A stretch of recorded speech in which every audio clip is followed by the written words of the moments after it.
the power. Good morning, everyone. Oh, hello. It's all right. Come on.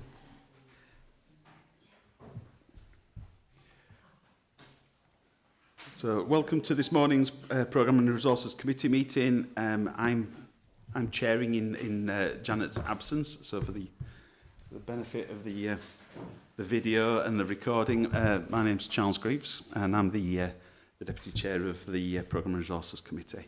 So we'll get started. So we've got apologies for absence, and I've got apologies from Simon Thompson, Janet Dugdale, our Chair, Linda Gruby, James Beresford, and Andrew Gregory. Are there any more to take? Any more? Okay, thank you. We've got the signing in board going around. I don't know if it's made its way all the way around, but whereabouts is it now? Oh, could you pass it along, and can everybody make sure that they've signed in if they've... could you pass it down to Jill? So, I see. Oh. Okay, thank you very much. So, item number 2, minutes of the previous meeting.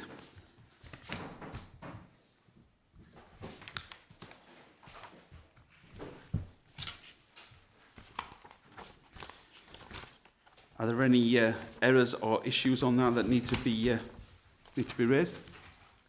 Yes, Chair, just a minor one on page 9, the end of the third bullet point under 1824. The job title is Sustainable Travel Officer. I mean, it's a slight but I think significant distinction betwixt and between. Just say that again. Which bullet point? It's written as Sustainable Transport Officer, but it ought to be Sustainable Travel Officer. Right, sir. It's a minor but I think quite important point. Okay, thank you.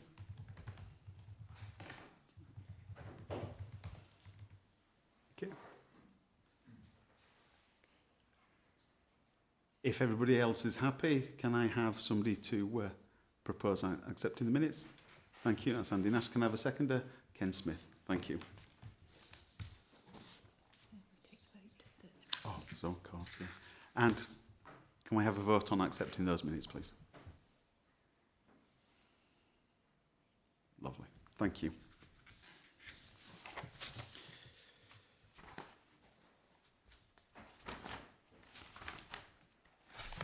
Okay, so we'll move on to urgent business. There isn't any, hopefully. We've got no members of the public present, but just to remind everybody, we are being recorded, video and audio. So for public participation, again, we're not aware of any groups coming in, nor any members of the public intending to attend. We do have a Part B item later on, but we'll cross that bridge when we get there if needed. So, item 5, members' declarations of interests. So, if there is anything, can we declare it now, please? Okay, lovely. So, we'll move on to the first presentation item, which is the Occupational Safety and Health Annual Report. So, we've got Teresa to present it. Thank you, Teresa. I'll hand over to you. Good morning. This is the Occupational Safety and Health Report for the year April 2023 to March 2024. So for various reasons, it's a 6-month-old report, so apologies for that. But the main aim of the report is to provide reassurance to members that there has been satisfactory management of health and safety, particularly during the period of change after organisational restructure, and also that there are mechanisms and governance in place to ensure that continues. Okay, happy to take any questions on the report.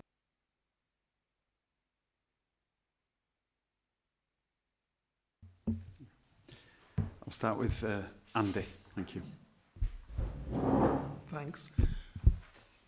I'm just interested in the stats for school visits and visitor accidents. And how do we decide which accidents get recorded? Well, This is a retrospective report, and towards the end of the year, it was highlighted about the incident reporting. And since that, we've done a full and comprehensive review of incident reports. And the report itself has changed, but also the process mechanism and how that is flagged, and then how it is monthly reviewed by HR and property support. Yeah. That's really helpful. I noticed that because you talked about it in the report. But we have a lot of visitors. So which visitors, if they have an accident, get onto our register, and which ones are lost into the ether? Sorry. Because we feel that we are under-reporting, we are encouraging all and any reports to come in. And the visitor reports that we get are where they make contact with one of our officers. And sometimes there is no link for us with the incident or accident. However, if we have responded to anyone that approaches us, then we document it. What we do now that we've logged the incident is that we forward to the relevant officers across the organisation. So where we have visitors having an accident, we're also then informing our legal team in case there is any future liability for us. Okay.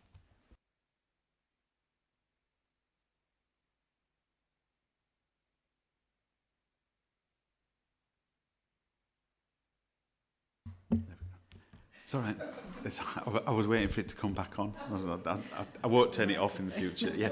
Sorry, Ruth. No, you're fine. Yeah. Ruth Swetnam. Thank you, Chair. Thank you very much for the detail. So when I was combing through Appendix 2, where you actually break down the incidents that have been reported, I noticed in some of the tables, and it's on page 19 of my PDF, but Appendix 2, you've got accidents, incidents, 2023, 24, Q1, and so on. I noticed that there are a number of detailed about personal safety and staff interaction with visitor. At Fair Homes, there's a couple of them, and they seem to be at the campsites. That concerns me, actually. What's going on there? I mean, it's perhaps not as worrying as I think, but I'd like some assurance as to what that is and what's going on with our staff in terms of their safety. Thank you. Okay. Now, I think that I can't respond in detail on these because they are historical and they have been signed off. But if you want me to look at any in particular, and I can come back to you, I haven't got that information available at this time, Bruce.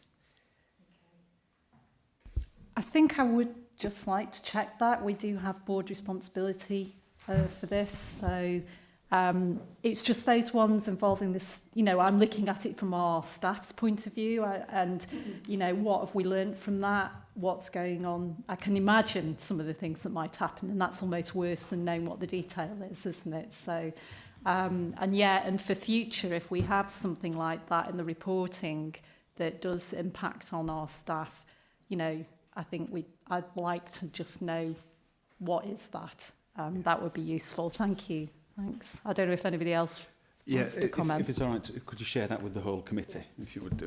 Yeah, in the past, I think when that's been raised, it has been words and maybe concern, but it'd be helpful to have the detail on those. Cause, yeah. I'd just like to add to that, though, that we have changed how we categorise, and so we're also looking at all the incident reports on a monthly basis, and so that there is a speedier and more robust follow-up on these actions, and that there also has been more personal safety training conducted in the year 2023-24. So if that can give you some reassurance, but I will look into those. And Yvonne, please. Thanks, Chair. Thanks for the report. I wanted to raise 3 points, but I think Andy and Ruth has picked up on 2 of the points I wanted to raise. And I was going to ask about training, but you've just covered that. I wanted to check the distinction between incident and accident, because both words are used here. And I just wanted to, what's the difference between an accident and an incident? So that's one of the things I wanted to just clarification on. In regards to page 17 with the survey by staff and volunteers, this was anonymous, but if it was online, was there any thought about having these surveys within the briefing centre, for example, Grindelford or other places, where volunteers can access them? Was it a matter of people not responding or not having enough time to complete them? Because there's a lot that's not responded out of the total number that's counted. And I just wanted to find out, is there any other way that volunteers could access this survey for them to be completed? Thanks. I think I need to be honest on the first one, and I would be probably putting my own definition on it if I had to come up with what's the difference between incident and accident. So I think that I'll perhaps come back to that one. In relation to the volunteers and the low numbers, you know, we are working to try and improve our response to the surveys. Dave Cramp has undertaken to try and promote it more at the All Volunteers Day. But your suggestion about having it available at Grindelford, did you say? That was an example. So places where some volunteers might meet. I'll just use Brunsbourn as an example because I know volunteers go there before they go out. Yeah. So that's one example that I've used. Was the survey only accessible via email? Online. It was yeah, online. Okay. It was highlighted on to Better Impact or My Impact, and reminder communication was going out from Dave Cramp, and then it was reminded again at the All Volunteers Day. But of course, you know, we are open to any other suggestions of how to promote it. Yeah, okay, thanks. Can I just ask one further point? In regards to some of the answers here, I know we may not get 100% with people agreeing to everything. Have we learned anything from some of the responses, and has anything been put in place to make any further improvement in terms of, for example, I feel that my well-being while volunteering is considered a priority. Some people neither disagree or agree, but there were 93 who agree. And I just wonder if there's anything that volunteers are doing, what they are doing, are able to report to the person who is in lead in terms of anything to do with their well-being. How is that captured about anybody's well-being if they feel that it's not a priority? All volunteers are identified with a supervisor, and again, health and well-being is important, and any activity is risk assessed. Individuals, volunteers and staff know who their direct report is, and we would just hope that they raise anything at the briefings if they've got concerns. Okay, thank you. I would add that, you know, we have got volunteer members as part of the health and wellbeing subgroup, and we have a group of voice volunteer representatives for every enterprise across the organisation. Now, those volunteers make themselves known to other volunteers, and if there's any issues, they are asked to feed them in, and these volunteer voice meet with the volunteering manager, Dave Cramp, on a quarterly basis, and then following that meet with the chief exec and myself on a quarterly basis. So we've got mechanisms in place that if volunteers have any concerns to raise with their supervisor or with their representative, then we're open to hearing that. Thanks. There's a good mechanism and I hope they use it. Thanks. Could you share with everybody that response on the difference between incident and accident? Yes. That's right. Ken? Thanks, Chair. There was going to be a couple of questions, but Yvonne has asked the one I was going to ask about the low volunteer response, so that's thank you for that. At the bottom of page 13, there's the second bullet point notes that the Health and Safety Committee is going, as well as being a consultative group, and maybe I need a definition of what that means, it's going to become an accountable operational group. Is there any risk of conflicts of interest in that dual approach at all? I think it can be both. I think it can be both.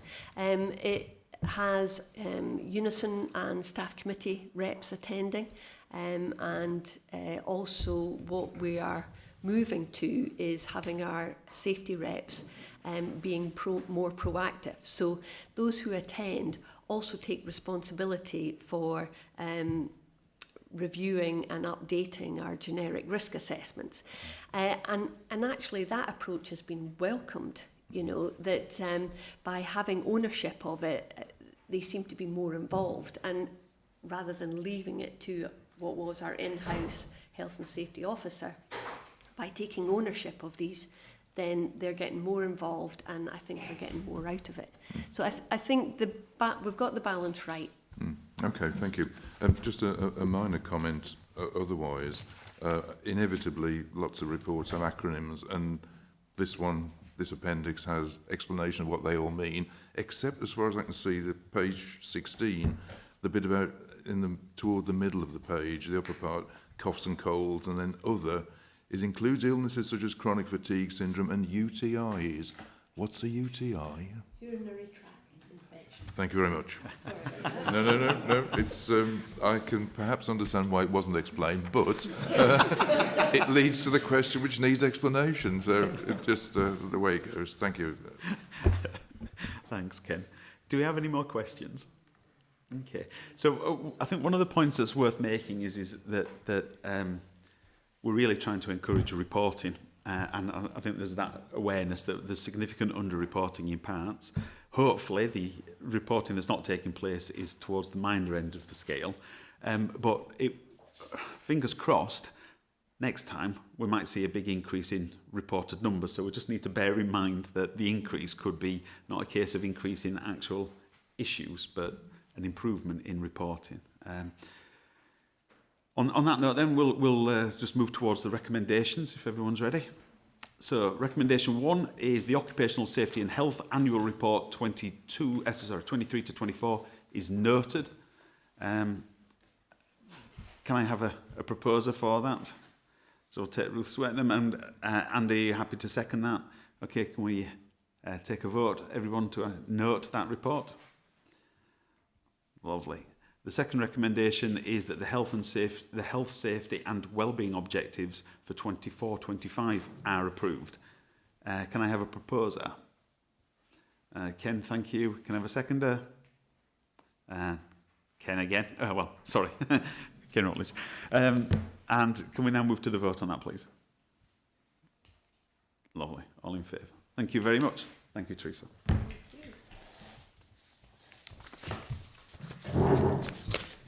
We'll move on to item 7 now, which is climate change, aim overview.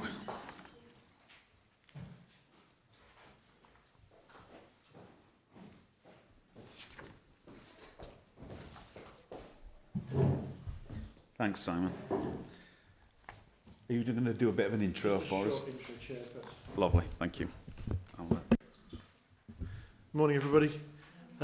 Just really briefly, before we get into the paper, I wanted to just sort of reiterate really some of the issues around climate change at the moment, and why we're presenting the paper in this way. It's an unusual paper in a sense in that it doesn't really ask for any decisions. It's really sort of an update on the situation and a bit of a look forward over the next period. We're kind of in a complex and evolving strategic and reporting picture at the moment around climate change. Obviously, with the new government, they're actually reviewing the UK environment plan for the organisation for the country, and they're reviewing their approach to climate change as well. So we need to sort of understand some of that. In the report itself, it talks about the fact that we've got a number of reporting layers going on at the moment as well. So there's a number of different levels at which we're reporting climate change in terms of the place And the link to the next paper on the agenda, the way that we report ourselves out as well, is likely to change over the next year or so. We're also in a sort of regulatory change picture as well. So we've got, as members will be aware, there's the duty to seek to further, which changes the way that we sort of work. We work in partnership with people, and the protected landscapes and targets outcomes, protected landscapes targets and outcomes framework, which has a climate change element to it, again picked up in the paper. That also fits in with changes to management plan guidance and the way that we need to work with partners again. So there's a whole sort of raft of things going on that we're navigating through. And the final thing, as we picked up in the recent members workshop and staff workshop that we ran on climate change, is a growing recognition that adaptation to climate change needs a much higher priority based around an understanding of the vulnerability of all aspects of what we look at to climate change. So the interplay between all those things should play out over the next 6 to 18 months, hopefully, or sort of most of it will. But just to assure you all that we're working with colleagues across the Protected Landscape family, National Parks England and the Protected Landscapes Partnership to develop and share good practice across those things. And again, some of that was reflected in the recent workshop. We brought in colleagues from Natural England and research, sort of lead researchers from other organisations as well. So just a brief introduction to what is really a forward rather than a paper that requires a decision. Thanks, Simon. I'll take questions, please.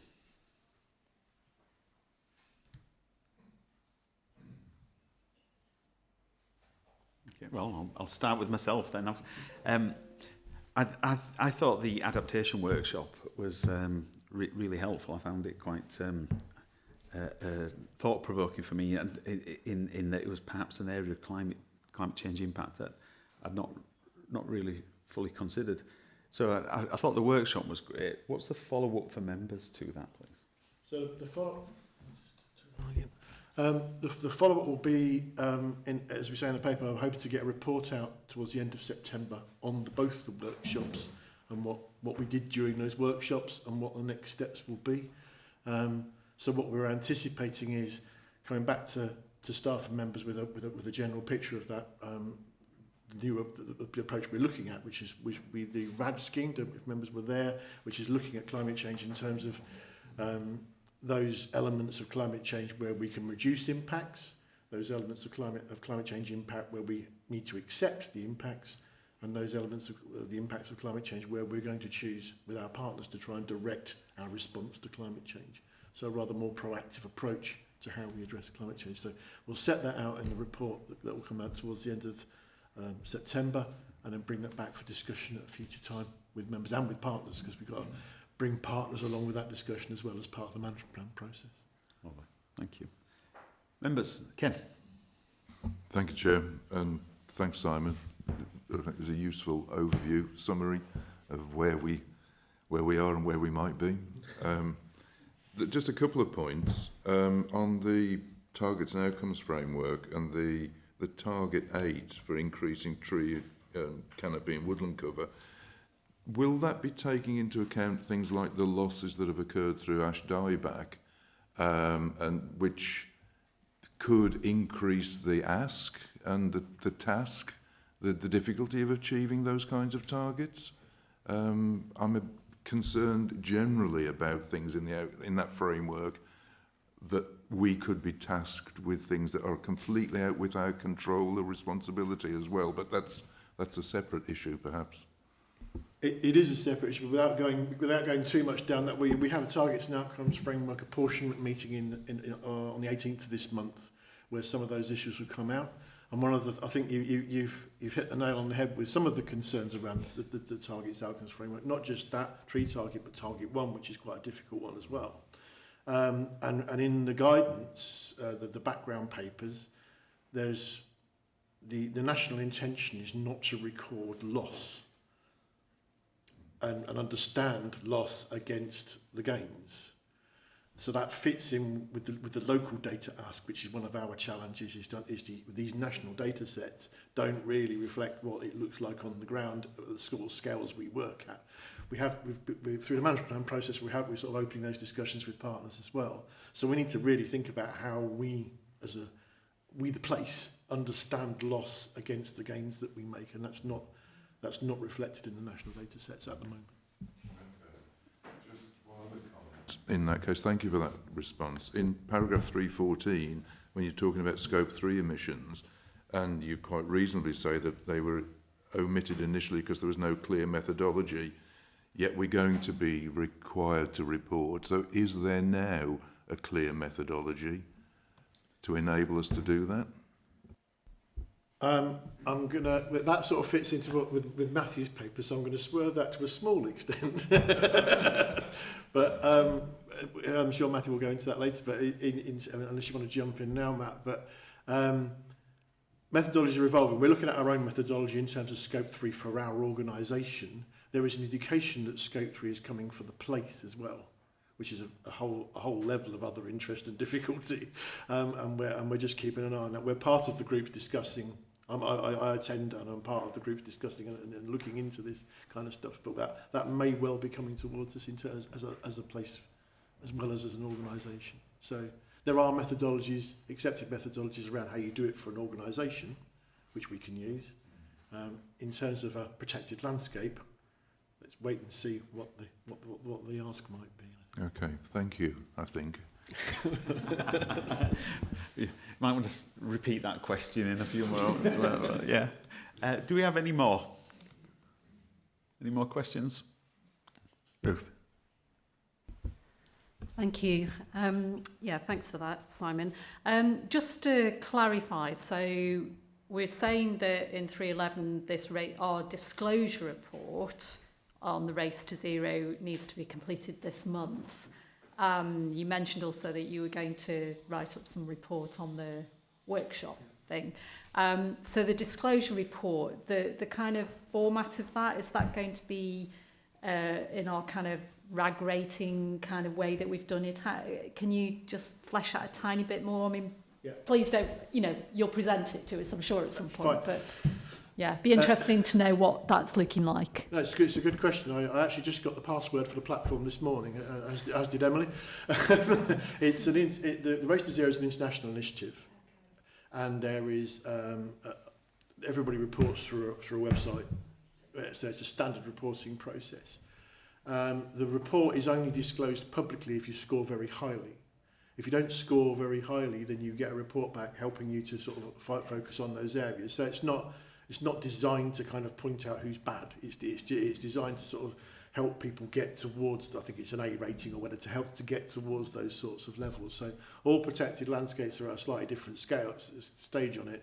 The Lakes have been using it for a few years, so they've kind of got their heads around it. So they've been helping the rest of us understand how you do this and how you use it. So we'll certainly come back to members with whatever report we come out of that as part of the other sort of sets of reports we're getting to give us that help to inform the focus that we have going forward. But yeah, that's kind of how it's working.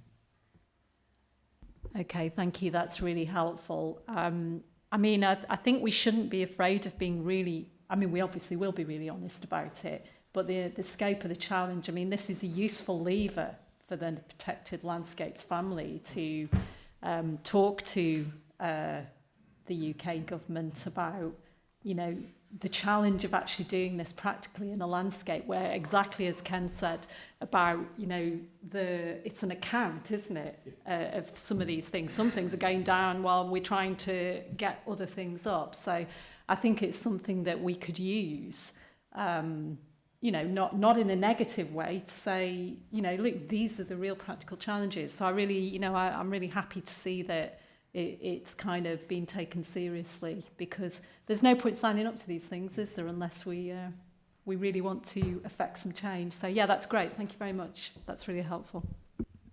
Thank you, Ruth. Any more questions or comments? Okay.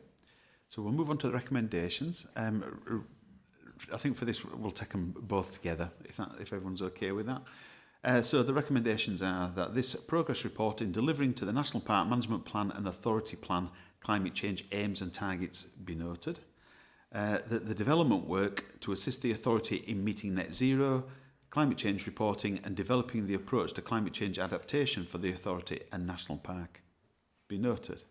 Can I have a proposer, please? Ken Smith. Can I have a seconder, please? Ruth Swetnam. Thank you. All in favour, if you would indicate, please. That's everyone. Thank you. Thanks, Simon. And we'll move on to agenda item 8 now with Matt to report. And Ken, you're on standby.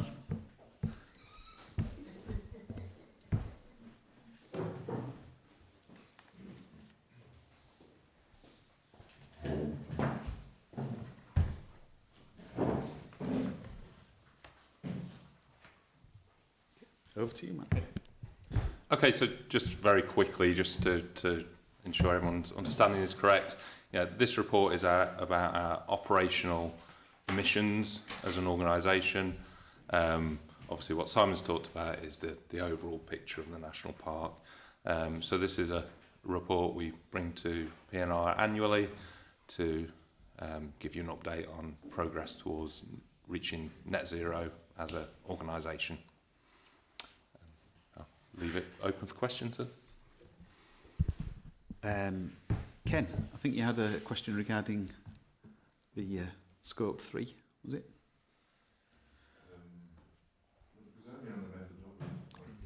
Thank you, Chair, for giving me the opportunity to repeat myself. It's whether there is a sound methodology now that we're using for Scope 3 reporting analysis. I think it varies. There's lots of things that could go into Scope 3. You'll note on the actual report, we're working on including a number of Scope 3 emissions that we haven't to date. Home working, commuting, and another one. Goods and services, sorry. So we're only able to do that now because of the methodology, and the emissions factors associated with those have been developed. Why someone didn't do home working, back in the pandemic when everyone was working at home, I don't know, but it's taken a few years for that to come out. So that we're getting there. There's emissions factors, whether they are accurate to true picture or not is a different matter.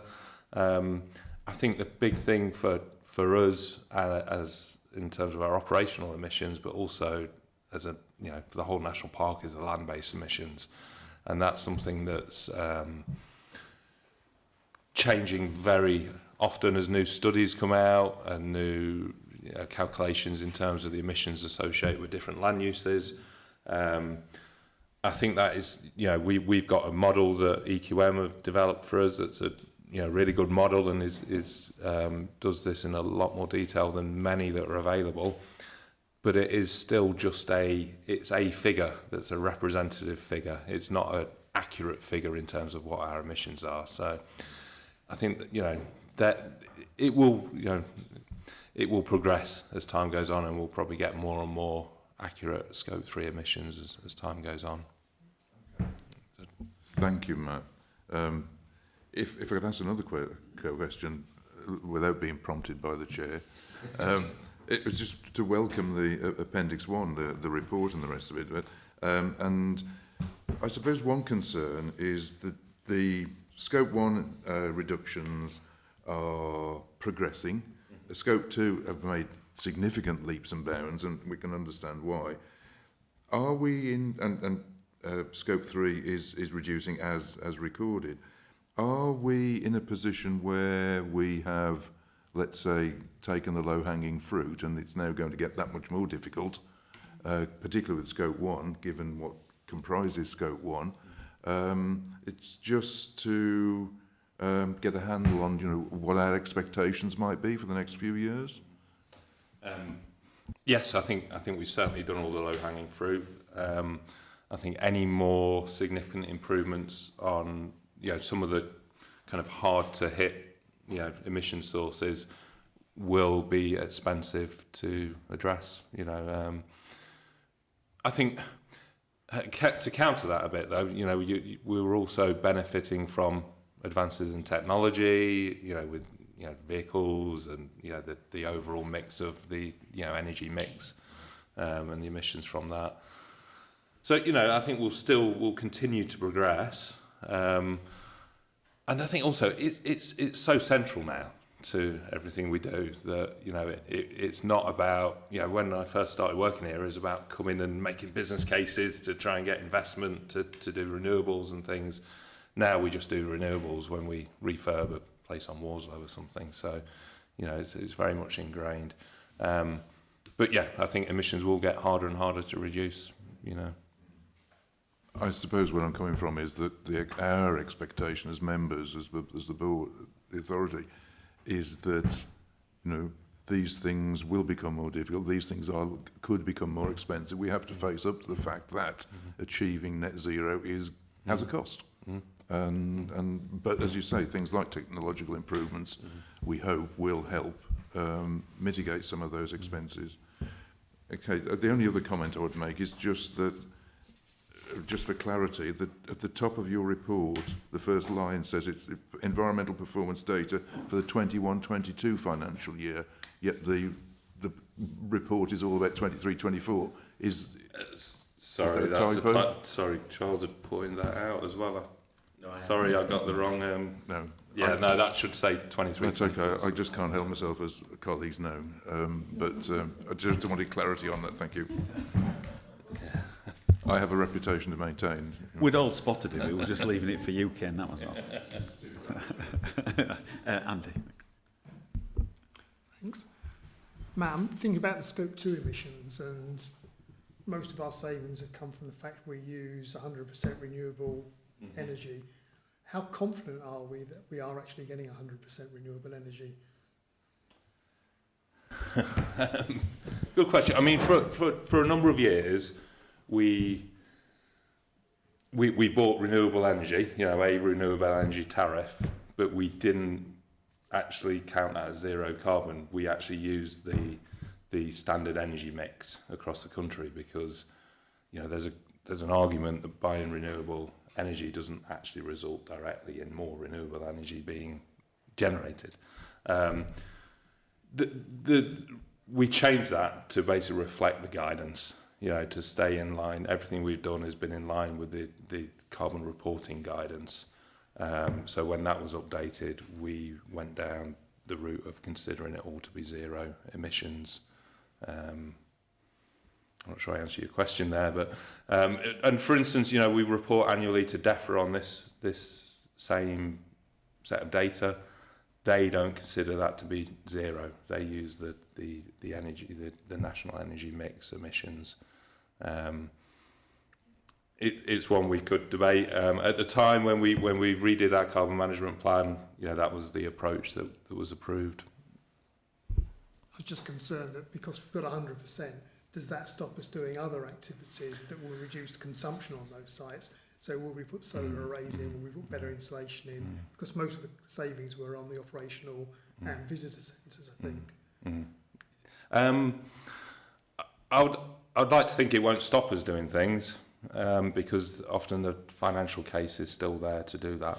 And yeah, as we move away from you know, older technologies and you know, look to improve things, particularly around heating systems, you know, that's the way we're going anyway. So I don't think it affects our decision-making process in terms of what we do. Ruth, thank you. Thank you, Chair. So just moving to the tricky Scope 3 part of this discussion and looking at Table 2, the emissions from authority-owned land, and, you know, if we, and sorry, it's on page 39 in my PDF pack, but yeah, Table 2, emissions from authority-owned land. Yeah, we've got this big emission from our Warslow tenancies, and you know, that's quite notable, isn't it, in the table? And I do understand why it happens, being farmed more intensively for milk and beef cattle production. You mention here that 4 of the 12 farms are still held under Agricultural Holding Act tenancies. So how exactly does that restrict any action on Scope 3? Could you just, there's a few other things I want to follow up on, but could you just kind of, because I don't understand that. When we enter into new tenancies now, the conditions and the terms of those tenancies are generally for much lower intensity agriculture, primarily for the conservation benefits, but that also results in lower emissions. The older tenancies we've got, that I think, you know, probably all 4 of those we've inherited with the estate. You know, there were tenants that were on the estate before we took it on. We just can't alter those. You know, they're legally, we're tied to those. So what proportion of the estate do they comprise roughly in terms of the area? I'd estimate roughly probably 30-40%, something like that. So I think they're the larger. So we've got a real problem that we have no levers there in some respects. I mean, obviously you're in contact with those tenants. I mean, you know. I mean, they are, yeah. They're more elderly tenants because of the nature of them, and you know, some of them will be, I think, come to an end. I think Hannah wants to jump in on that. Just adding, when there's a succession that transitions within agricultural holdings activity, it gives us a degree of a window to renegotiate some of the contents of the lease. So, albeit you're quite restricted, there is an opportunity there to try and push forward with some things that we may wish to. Yeah, yeah. So it would go in the right direction. Yeah, no, I do. I completely understand that this is really tricky with respect to the business, but you know, that's obviously an area that we really need to look at, isn't it? When you look at those tables, it really stands out, doesn't it? As where our emissions are coming from, and you know what. I mean, farming is facing this big challenge, isn't it, about the need to move towards more regenerative practices to hold that carbon in the soil and various other things.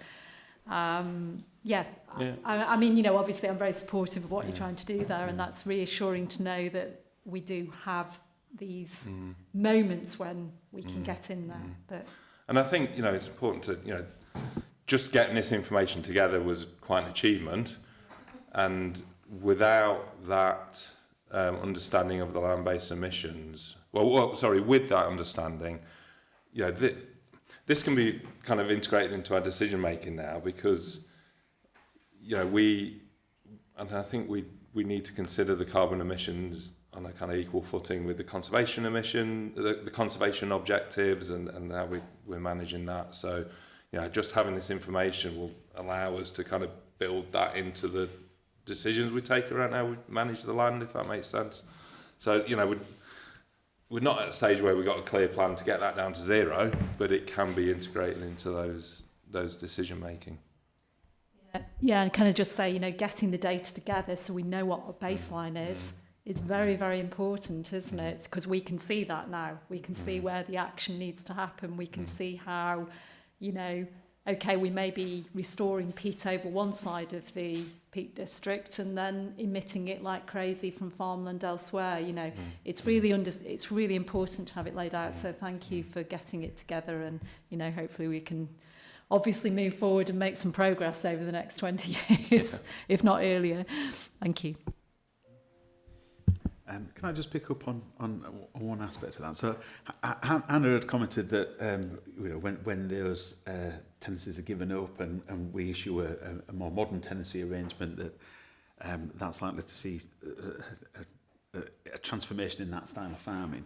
But what encouragement and support are we giving to, if you might like, the more traditional farming operations to try and help them, if that's how they're going to continue, what are we doing to help them reduce their carbon footprint in the meantime? I mean, we did, you know, first of all, when we did this exercise, they all get a report with recommendations around these emissions as part of the work EQM did. But I think the farm tenants will help with it to some extent, but the key way we're going to change this is decisions around how land is used.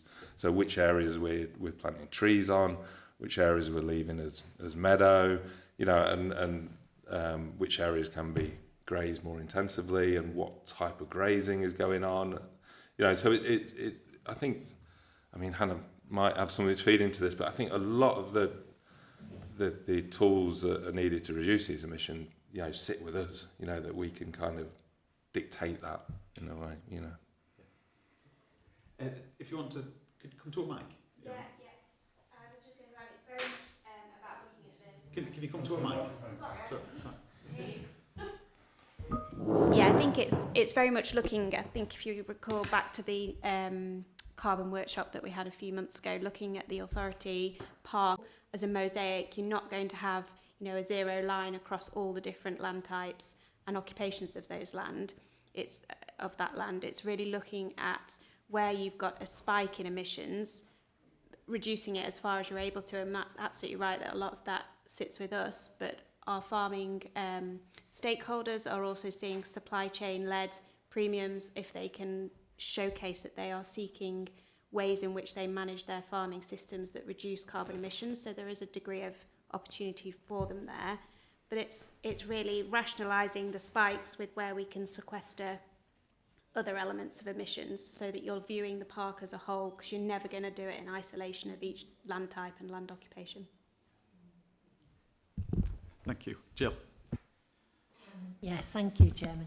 Speaking as a farmer, albeit a retired one and a bit old-headed, I wouldn't like to see too many restrictions put on the farming. It's difficult enough as it is, especially for the young ones getting into the job. Everything's so expensive today, and all these new ideas come with a cost, don't they? And I was pleased to hear you say you're looking at the park as a whole. I'm a councillor at Stafford, and I really get uptight because I sit on the, we've still got county farms at Stafford, and I sit on the panel that sets the farms. And I come to these meetings similar to this where they say, no, plant trees, you know, why can't the county farms give some of their land for trees? And I go absolutely ballistic, because there's loads of places we can plant trees that won't grow crops. And it's easier to plant a tree on a nice flat field, isn't it, with the depth of soil, much easier. But we're a small country with more and more population. We need food. Okay, you can import your food, but what happens when, you know, that goes up in cost? And so I'm pleased to see you're looking at it as a whole. And if you want to plant trees, plant them where it's a bit rocky. They'll still grow. Plant them where it will grow a crop. Sorry. I'm a bit, I'll get off me.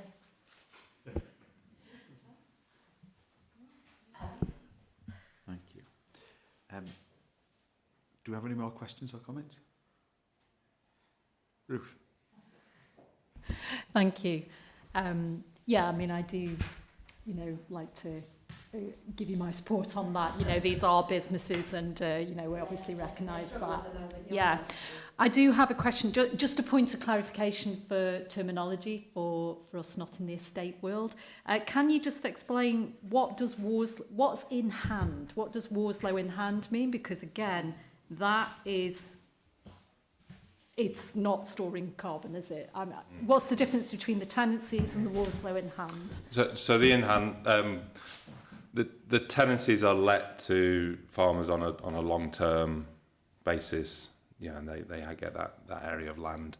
The in hand land is land that isn't let on, you know, as part of tenancies, that we tend to manage through shorter term licenses, grazing licenses, and so on.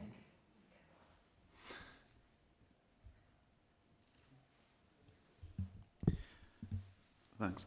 I do wonder, where we've got the emissions for the Worslow tenancies, between the 8 tenancies that are on modern arrangements and the 4 old ones, is there likely to be, well, there ought to be, a substantial difference in the rate of emissions?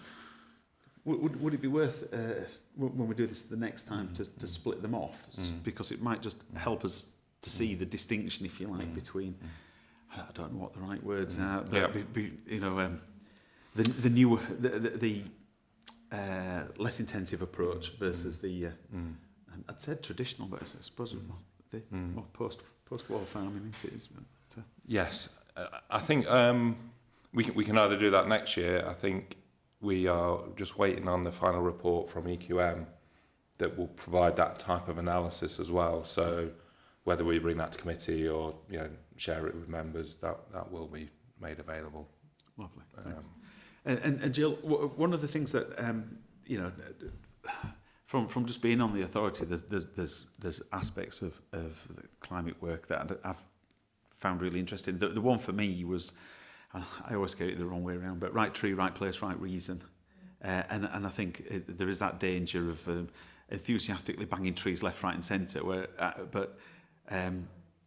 We had some fantastic before and after visualisations of where you can really get a lot more trees into the landscape with a purpose, without having that impact. They managed that, be looked after and cared for, else they don't grow and do what they should. They don't do much when they're down there, do they? They've got to get bigger.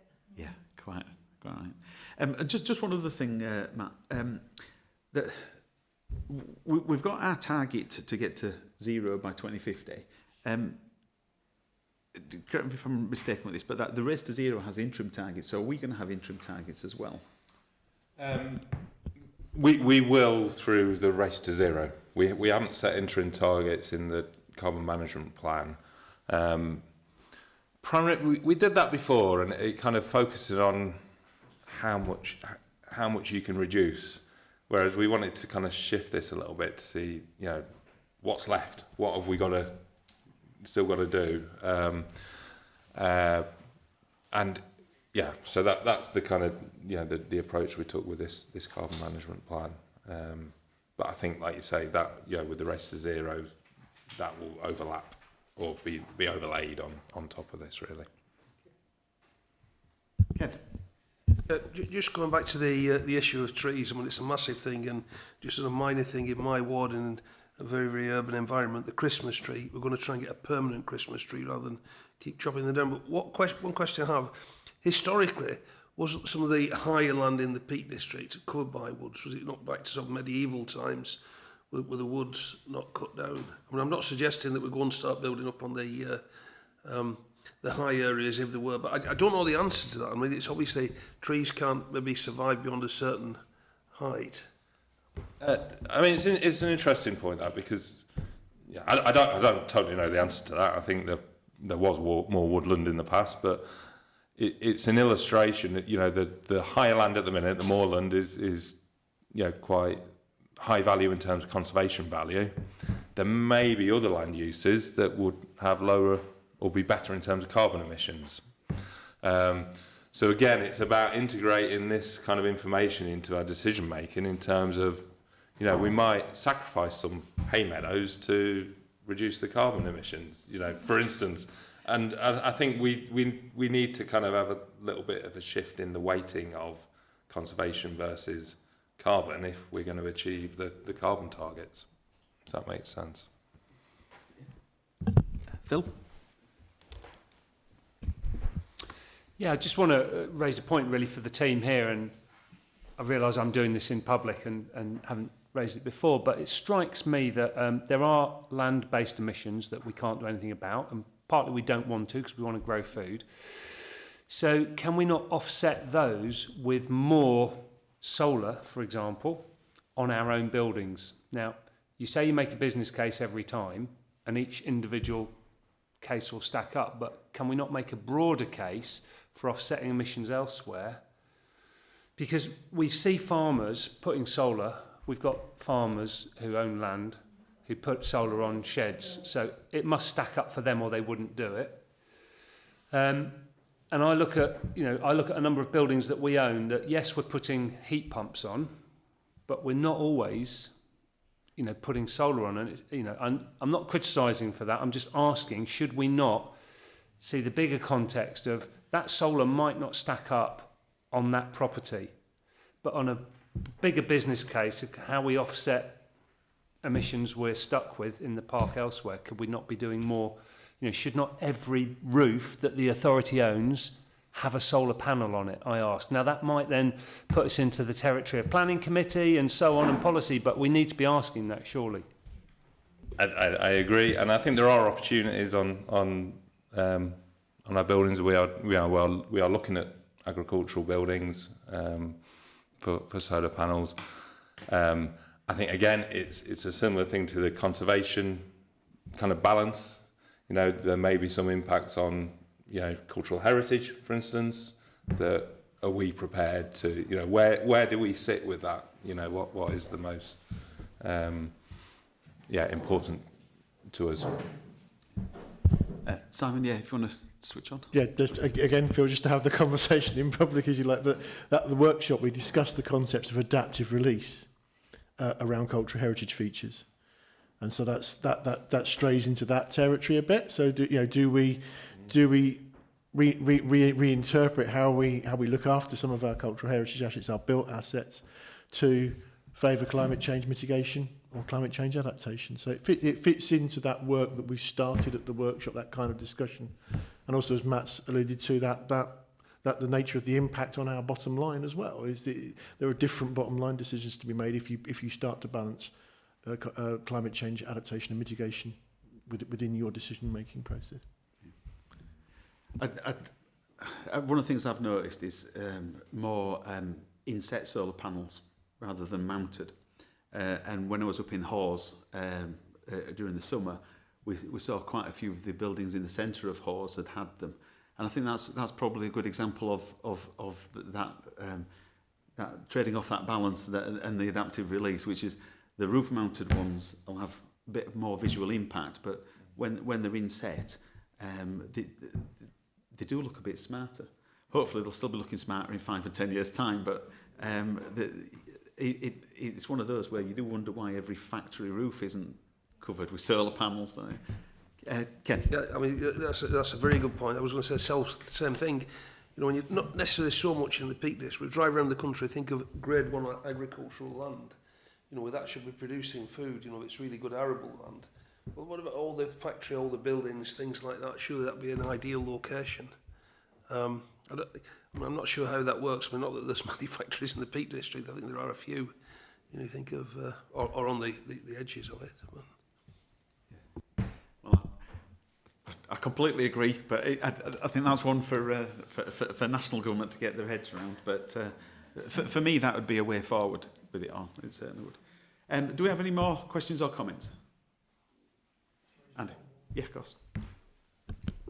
On the very last page, on the notes for land-based emissions, the middle bullet point says that peatland isn't sequestering carbon, and that's a big difference from most of the assumptions that we've made so far. Is this something we should worry about?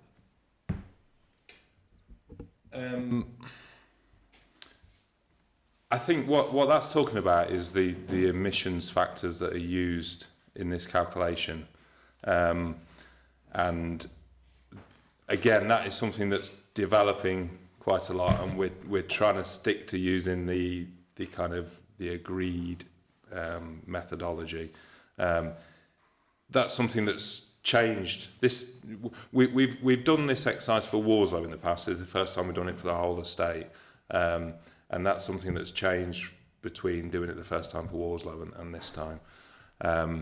So you know, it's trying to keep up with kind of what's seen as accepted and best practice, really. So what, if that is the way we're going to measure going forward, what impact will that have on moors for the future? I think it depends on the condition of the peatland, and the idea of moors for the future is that they're taking it up into a better condition. So you know, all the work they do should have carbon benefits.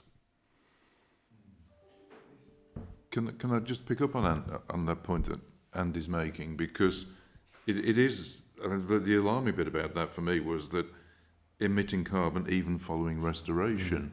I mean, I can see, I don't think there should be an impact on the work that Moors for the Future does, because what they're doing is reinstating the vegetation cover for peat to reduce the loss that is occurring from bare peat. But it was a bit bothersome that it seems to suggest that even once restoration has occurred, there's still a loss occurring.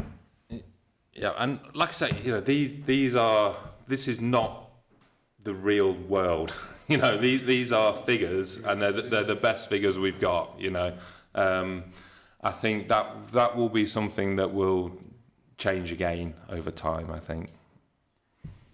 Hannah? Yeah, Matt just took the words out, really.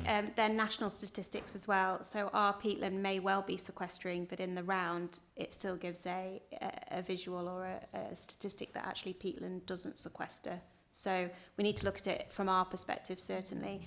And Andy, just with regard to the risk on moors for the future, they have ancillary benefits like flood alleviation, which then have knock-on carbon emission benefits in reductions. So there's a huge picture to look at. So it's trying not to get bedded in the minutiae, really. Yeah, and say just to add my own comment to that, I think the unrestored peatland hemorrhages carbon. So even if it was still emitting, if we're reducing it, it's to the good. But it's all those other, it's all the other bits of moors for the future's work. Even just think about the improvements to water quality, flood risk, all that. There's when I did that presentation piece there were I think we came up with that 10 different benefits from the work. One of which was the carbon aspect of it. But okay, so Andy, have you indicated? I'm a bit worried that we are being driven down a national statistic view, which is distorting our figures. And I think the thing I would be asking for is for Matt and the team to be pushing back on those figures to try and get them changed, or at least assessed on a much more granular level. Because if I wanted to make an argument, I would take that out of context, and you wouldn't understand the fact that the national averages. This is quite black and white what it says here. Okay, I mean, I'll have a chat with Faith at EQM about it, because she's done this part of the work and is far more versed in the intricacies of all the different data sources. I think it might be useful to get Faith to maybe come to committee with her with the final report, and we can present that, because she will certainly be able to more eloquently answer this sort of technical detail than I would. Okay, thank you everyone. We'll move on to the recommendations. So, and that is that members take note of the information provided within Appendix 1 and recognise it as a reflection of the carbon emissions of the authority's operations. Can I have a proposer, please? Ken, can I have a seconder? And Ken. Can we move to the vote? All those in favour, please indicate. Thank you. Unanimous again. Thank you, Matt. We're going to move to Part B, which is a private session. So to do that, we do need to take a vote. Can I have a proposer to move into private session, please? Andy Nash, can I have a seconder?